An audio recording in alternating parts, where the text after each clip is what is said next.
साल 1944। नई कोट, उत्तर प्रदेश। शाम का वक्त था और एक 23 साल का आदमी अपने हाथ में शराब की बोतल लिए पहाड़ों के दरमियान बसे एक छोटे से घर के बाहर खड़ा था। ये घर एक रकासा का था जो कई साल पहले ये काम छोड़ चुकी थी। शराब के नशे में चूर वो नौजवान उस घर के दरवाजे को घूरे जा रहा था और उसके लब पर सिर्फ एक ही लफ्ज़ था और वो था पद्मा। ये नाम उसके अंदर एक ऐसी बेचैनी जगा देता था जो उसको दीवाना कर देती थी और सारी पुरानी यादें उसके मन में लौट आती थीं। जैसे ही वो आदमी उस घर के अंदर घुसने के लिए आगे बढ़ा, उस घर से एक औरत बाहर आई जिसकी उम्र अब ढलने लगी थी। उस औरत के चेहरे पर डर था। उसने वहीं उस लड़के का रास्ता रोक लिया और उसके हाथ से शराब की बोतल छीन कर फेंक दी। वो आदमी बिना अपनी आंखें झपकाए उस औरत को देख रहा था और तभी उस औरत के मुंह से एक ऐसे लफ्ज़ निकले जिसे सुनकर उस आदमी की दुनिया पलट गई। मैं तुम्हारी माँ की तरह हूँ, यहाँ से चले जाओ। तुमने अपने पिछले जन्म में सब कुछ खो दिया था और क्या अब भी तुम ये सब बर्बाद कर देना चाहते हो? चले जाओ यहाँ से। पिछला जन्म? आखिर कौन था वो आदमी और वो औरत? क्या वही पद्मा थी जिसकी तलाश उस आदमी को अपने पिछले जन्म में भी थी? चलते हैं थोड़ा सा पीछे।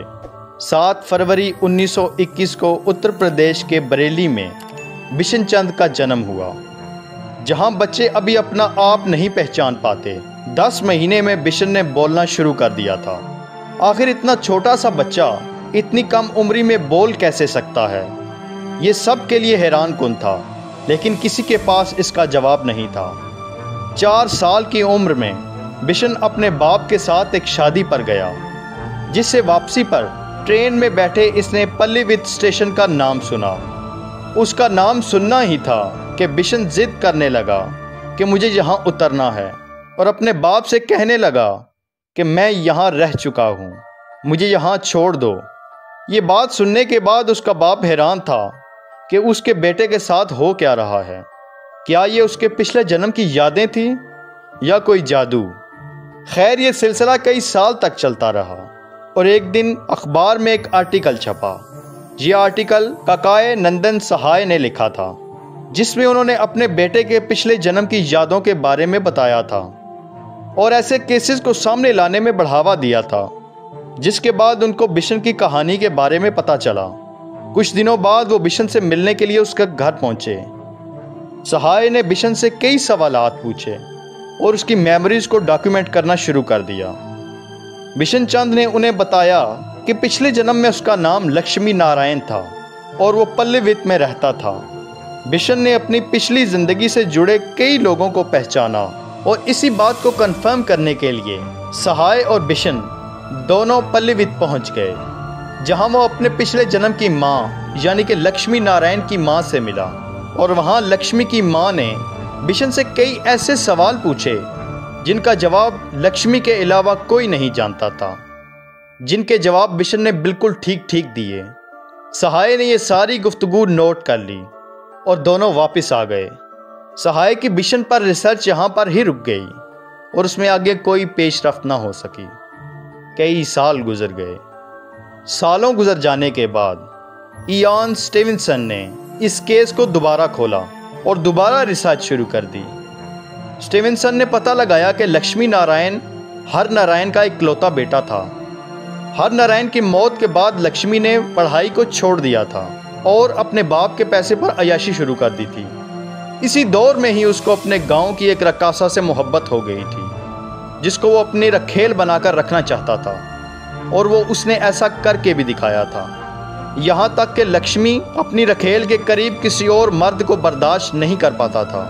और क्या आप जानते हैं कि वो रकासा कोई और नहीं बल्कि वही पद्मा थी जिसकी तलाश में अब बिशन मारा मारा फिरता था। लक्ष्मी की पद्मा से मोहब्बत इतनी गहरी थी कि एक बार पद्मा के घर से किसी मर्द को निकलते हुए देखकर लक्ष्मी ने उस मर्द को सरेआम मार डाला था, क्योंकि वो चाहता था कि पद्मा सिर्फ उसकी ही रखेल बनकर रहे। अब एक खून का देने के बाद लक्ष्मी का वहां पर रहना मुश्किल हो गया था, जिसके बाद उसने अपना गांव छोड़कर किसी और जगह रहने का फैसला कर लिया। लेकिन पद्मा से जुदाई उसे बर्दाश्त न हो पाई और वो सख्त बीमार हो गया। कई दिन बिस्तर पर ही गुजारने के बाद वो सिर्फ 32 साल की उम्र में ही मर गया। इन सारी बातों का असर बिशन की ज़िंदगी पर भी बहुत गहरा था। जैसे वो अपने बाप को गरीब होने का ताना दिया करता था और कहता था कि ऐसा खाना तो मेरे नौकर भी नहीं खाते थे जैसा तुम लोग खाते हो। इसके बाद वो अपने बाप को भी रखेल रखने की सलाह दिया करता था। ऐसी ही बहुत सी आदतें उसमें लक्ष्मी की तरफ से मौजूद थीं, जिससे उन्हें यह कन्फर्म हुआ था कि लक्ष्मी का पुनर्जन्म हुआ है बिशन के रूप में। यही वजह थी कि लक्ष्मी की तरह बिशन को भी पद्मा से बहुत लगाव था और वो बड़े फख्र से कहा करता था कि मैंने पद्मा के लिए एक आदमी को मार डाला था। जब बिशन 23 साल का हुआ तो उसने एक बार पद्मा को अपने ऑफिस में दावत दी, जिसके बाद पद्मा को सामने देखकर बिशन अपने आप को काबू ना रख पाया और गिरकर बेहोश हो गया।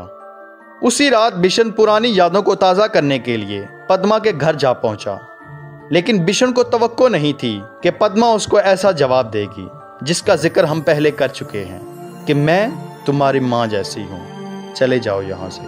ये लफ्ज़ सुनने थे कि बिशन को जैसे करंट लग गया हो।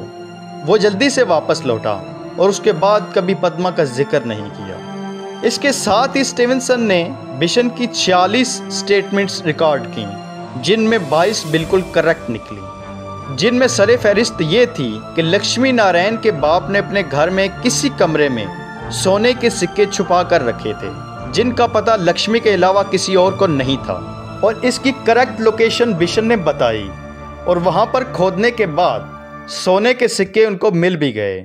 जिसके बाद स्टीवेंसन ने अपनी रिसर्च को कंप्लीट करते हुए कहा कि ऐसा हो सकता है कि किसी के मर जाने के बाद भी किसी की मेमोरी दूसरे शख्स को मिल जाए, लेकिन इसके चांसेस बहुत कम हैं। हिंदुइज्म में इसको पुनर्जन्म कहा जाता है और दावा किया जाता है कि जैसे इंसान अपने कपड़े बदलता है, वैसे ही रूह यानी आत्मा अपने शरीर यानी कि जिस्म बदलती है और दोबारा वापस आ जाती है। नाज़रीन, आपकी इस बारे में क्या राय है, कमेंट करके ज़रूर बताइएगा। तो मिलते हैं अपनी नेक्स्ट वीडियो में, तब तक के लिए अल्लाह हाफिज़।